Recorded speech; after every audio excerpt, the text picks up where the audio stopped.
Kaixo, ongi etorria, zailtasun ertaineko problemak egingo ditugu. 11. Manuelak 2 digituko 3 zenbaki jarraian idatzi zituen bere ordena naturalean. Baina digitoen ordez sinboloak erabili zituen, hau eta hau. Horrek esan nahi du 2 digitokoak direla eta ordena naturalean esan nahi du jarraian direla ondoz-ondokoak. Orduan, jartzen baitu hiruak,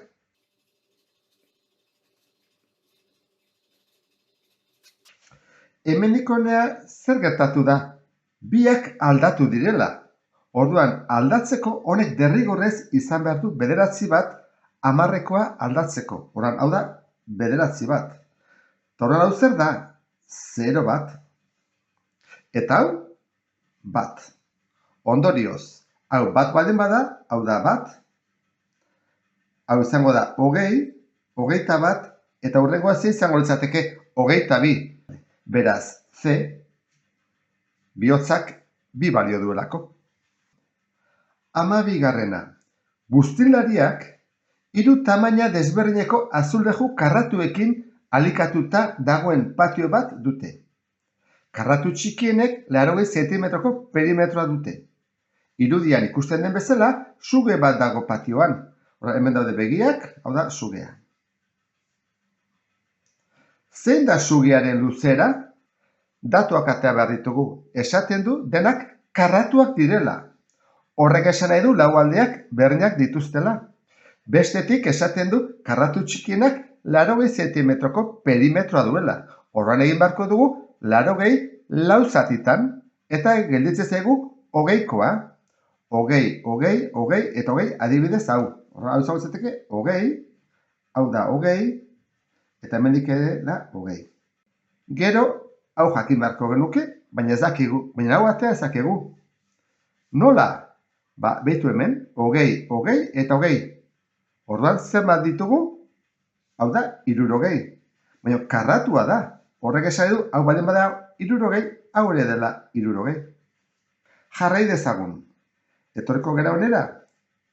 Hau ere 20koa da. Orduan, hau da 20 eta hau da 20. Zenbat da hemendik honera? 2 20ko. Orduan, hemendik honera da 40, eta karratua denez, hau da 40, hau da 40, eta hau zenbat da? Karratua da. Hau ere da 40. Eta hau 40.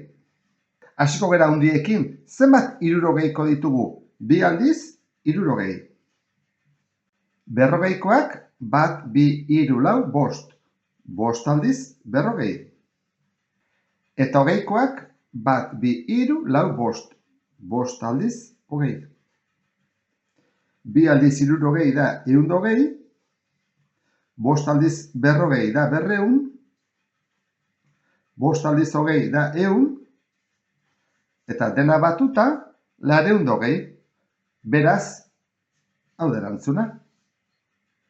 13. Ispilu batean begiratzen dudanean, nire erloju digitalaren irudia mahai gainean ikus dezaket nire atzean. Irudian agertzen den bezala. Orduan, hau da, ispiluan ikusten dudana.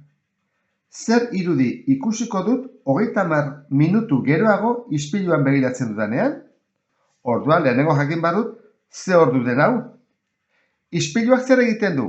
Ezkerrekoa eskubikoa jarri eta eskubikoa ezkerrekoa. Hori da egingo dudana. Goikoa eta behekoak ez dira mugitzen. Orduan lehenengo hau jarriko dut ezkerrean. 3 hauek ez dira mugitzen. Hau eramango dut eskubira. Eta hau ezkerrera. Orduan badakit lehenengoa dela 2ko bat.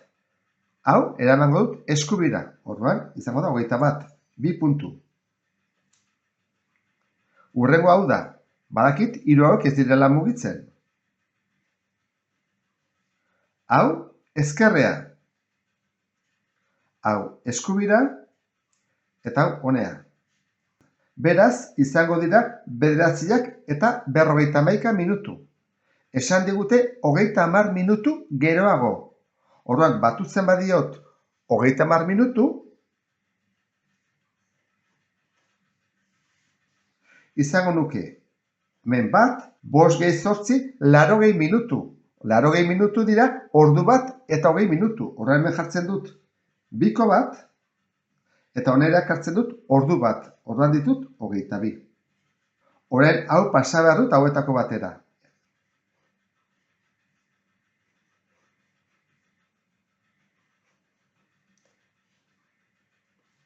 Hau ikusita konturatzen gara berehala D izango dela. Hala eta guztiz ere egingo dugu poliki-poliki. Lehenengo zen jarri behar da. Hau ezkerrera. Horra izango zateke horrela. Gero hau pasa behar da honera. Hiru hauek mantentzen dira. Hau ezkerrea eta hau eskubira.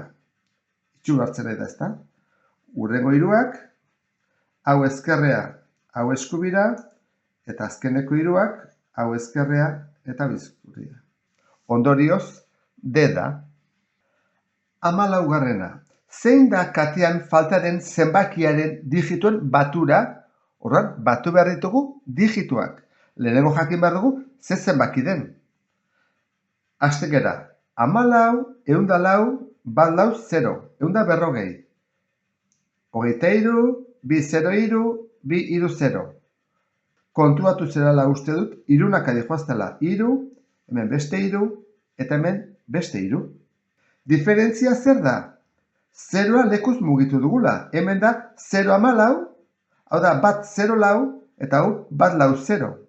Hemen 0, 2, iru, 2, 0, iru, eta 2, iru, 0. Horan izango litzateke 0, iru, bost, iru, 0, bost, eta iru, bost, 0. Era hontara.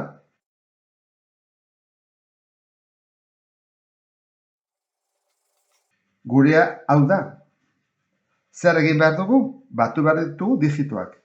5 eta 3, 8. Orduan, izango litzateke erantzun zuzena. 15. Zein bi piezekin osa daiteke puzlea? Orduan, hauek hemen sartu behar ditugu osatzeko. Eta ez sobratzeko eta ez faltatzeko zatitxo bat ere. Ikusten dezun bezala, hau horrela dijoa, jartzen badut horrela.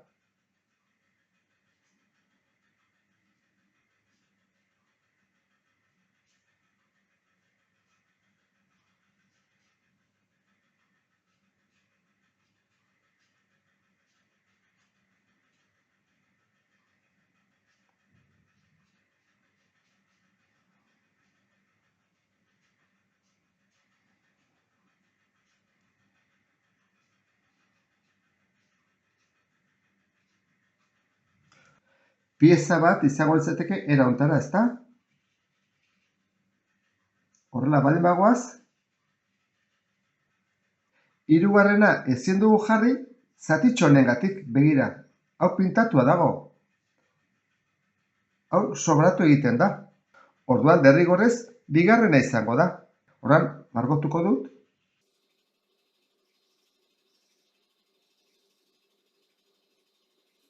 Beraz, pieza bat hau da, eta bestea